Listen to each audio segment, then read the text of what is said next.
एक जानिब हम देख रहे हैं कि आवाम जो कि एक चक्के पिस रहे हैं महंगाई के बम पे बम उन पर गिराए जा रहे हैं, तो दूसरी तरफ जो सियासी मुखालिफिन हैं उनके खिलाफ मुकदमे भी दर्ज किए जा रहे हैं। कभी किसी को गिरफ्तार किया जाता है, कभी किसी को पाबंदे सलासल किया जाता है, कभी कोई मुकदमा दर्ज होता है तो एक मुकदमा खत्म होता है तो दूसरा मुकदमा दर्ज किया जाता है। ऐसा लगता है कि मुल्क को एक अजीब व गरीब सूरत हाल में धकेलने की कोशिश की जा रही है, जहाँ पर सिर्फ अफरा तफरी है, जहाँ पर सिर्फ अदम इस्तेहकाम है। ना सियासी इस्तेहकाम इस मुल्क में है, ना मुआशी इस्तेहकाम है। जब हम बात करते हैं कि मुआशी इस्तेहकाम सियासी इस्तेहकाम से जुड़ा है, तो ऐसा लगता है कि सियासतदान ऐसा चाहते ही नहीं हैं। वो चाहते यही हैं कि रस्सा कुशी से जारी रहे और यही सूरत हाल चलती रहे। आवाम जो कि ये सोच रही है कि हमारा आखिर कसूर क्या है, हमें क्यों इस महंगाई की दलदल में घसीटा जा रहा है, तो वो जवाब देने वाला कोई नहीं है। क्योंकि हम बात करेंगे गिरफ्तारियों, एहतजाज और उसके बाद के मुकदमे और इमरान खान के लाहौर हाईकोर्ट में पेशी की। तो नाज़रीन, कुछ कंपैरिजन मैं आज आपके सामने रखूंगी कुछ केसेस का कि कब कब किसको रिलीफ मिलता रहा और कब कब कौन कौन पाबंदी सलासल होता रहा।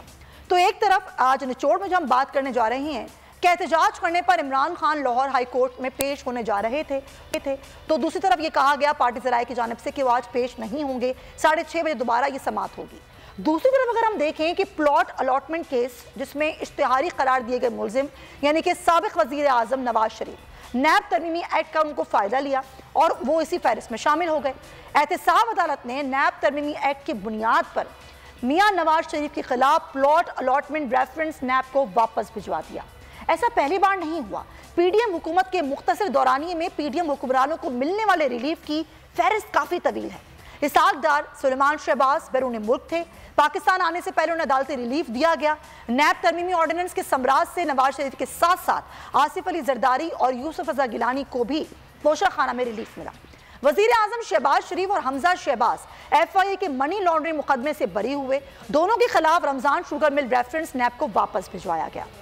अब बात कर लेते हैं मरियम नवाज की। तो मरियम नवाज और कैप्टन टाइट सफदर भी एवन फील्ड रेफरेंस में बरी हुए। इस्लामाबाद हाई कोर्ट के फैसले ने नवाज शरीफ की बरियत की भी राह हमवार कर दी। राना सनाउल्लाह अपने खिलाफ मंशियात केस में अदालत में पेश होते रहे, बिलाखिर इसमें बरी हुए। मुल्क के सारे असासे मुंजमद करने वाले वफाकी वजीर खजाना इस्हाक डार के मुंजमद असासे बहाल किए गए। मरियम नवाज को पासपोर्ट वापस मिला। नून लीग के अताउल्लाह तारर, राना मशहूद, बिलाल फारूक तारर, अवैस लगारी और दीगर MPs ने पंजाब असम्बली हंगामा आराई केसेस में गिरफ्तारी से बचने के लिए अदालत का रुख किया और उनकी सुनी भी गई। नून लीग को मिलने वाले रिलीफ की फहरिस्त को देखते हुए फवाद चौधरी ने कहा कि हम वही रिलीफ तो मांग रहे हैं जो हमजा शहबाज को दिया गया। इमरान खान के खिलाफ भी मुकदमा को खत्म और इमरान खान को गिरफ्तार ना किया जाए। अगर आपको ये वीडियो पसंद आई है तो सब्सक्राइब करें और बेल आइकन पर क्लिक करें।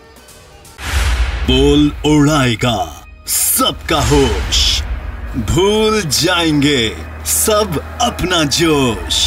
देखिए पाकिस्तान की सबसे बड़ी PSL ट्रांसमिशन सकलैन मुश्ताक, रमीज राजा, सुहेब अलवी, जमील फारूकी और फहीम खान के साथ खेल का जुनून रोजाना रात 11 बजे सिर्फ बोल न्यूज पर।